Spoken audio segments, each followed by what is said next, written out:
First thing, I am going to install Node.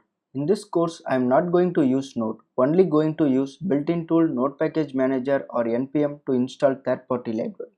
If you don't have Node on your machine, head over to nodejs.org and install the latest stable version.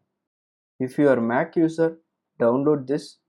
If you are Windows user, download this setup and install it locally.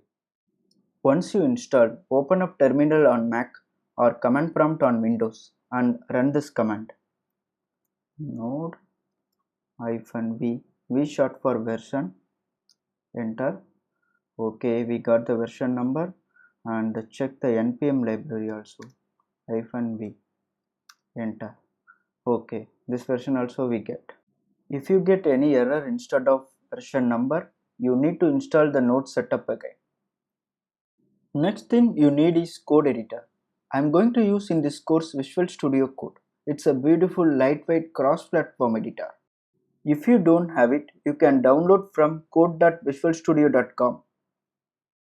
Once you install, open Visual Studio Code. Go to extension and search for Prettier.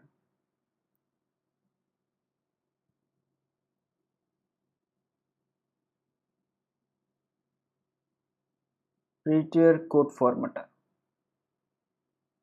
You just install it. I already installed. You just install it. We use this extension to reformat our code.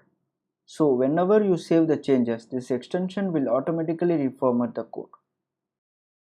To do that, in Mac we need to go to the settings page. Code preference settings. In this search settings, you need to search format